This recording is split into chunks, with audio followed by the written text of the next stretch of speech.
Aujourd'hui, on va conclure notre arc sur l'amélioration des performances dans DaVinci Resolve et on va très rapidement parler de la fonction Render in Place. Le Render in Place, c'est une fonction qui va tout simplement nous permettre de faire un export de l'un de nos clips posés sur notre timeline. D'un point de vue technique, c'est comme si on mélangeait le rendu cache avec la génération de proxy. Dans le sens où on va créer un nouveau fichier très facilement accessible sur notre ordinateur à la manière d'un proxy pour remplacer l'un des clips qu'on a posé sur notre timeline avec tous les effets et étalonnages qui lui seront appliqués. Alors pour le Render in Place, il n'y a pas besoin d'aller dans les Project Settings pour paramétrer un dossier ou des codecs d'export. Tout ce qu'il me suffit de faire, c'est un clic droit sur le clip que je veux exporter et cliquer sur Render in Place. Une nouvelle fenêtre va s'ouvrir dans laquelle je vais pouvoir choisir beaucoup de paramètres. Je vais pouvoir y choisir le conteneur, le codec avec les traditionnels DNX, H264, H265, mais aussi plein d'autres comme vous pouvez le voir, le type de compression qui lui sera appliqué, la possibilité de lui ajouter un certain nombre d'images poignées. Entre parenthèses, les images poignées sont les images supplémentaires qu'il va y avoir en dehors de nos points de coupe pour pouvoir plus tard ajouter des transitions si on veut. Donc si je rajoute par exemple 25 images poignées, ça veut dire qu'il va y avoir 25 images à gauche et 25 images à droite, soit une seconde à gauche et une seconde à droite supplémentaires pour pouvoir donc rajouter des transitions. Et on va avoir la possibilité de lui inclure tous les effets vidéo, les effets fusion et l'étalonnage qu'on a appliqué à notre petit clip.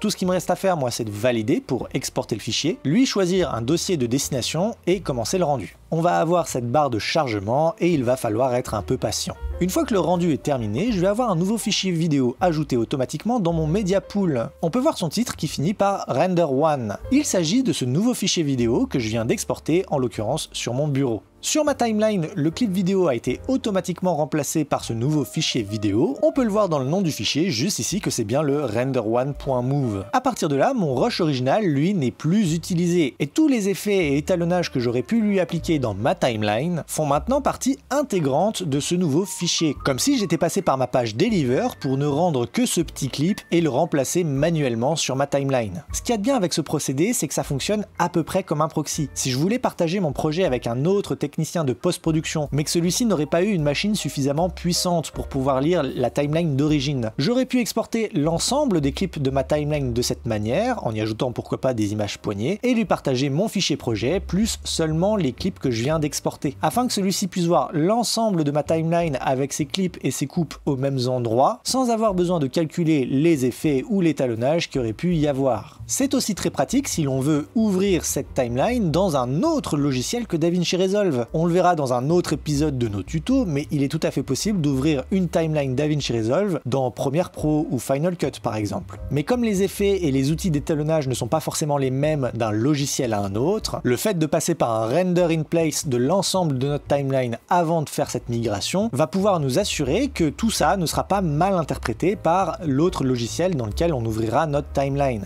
Ce qu'il y a de vachement bien avec le render in place, c'est qu'il est réversible. Oui, ce clip sur ma timeline a été remplacé par le nouveau que je viens d'exporter. Mais si je veux pouvoir revoir mes rushs originaux, tout ce qu'il me suffit de faire, c'est de refaire un clic droit et de cliquer sur Decompose to Original. De cette manière, je récupère mon rush original. On voit que le nom du fichier a changé juste ici. Voilà pour cette très courte vidéo sur la fonction Render in Place. C'était le dernier outil qu'il fallait connaître pour conclure notre arc sur l'amélioration des performances. À partir de maintenant, vous devriez avoir tous les outils nécessaires pour pouvoir monter et travailler dans de bonnes conditions avec une timeline fluide. Du coup, moi j'espère que ça vous aura plu, j'espère que vous aurez appris des choses. Je vous souhaite bonne journée, bonne soirée. Ciao!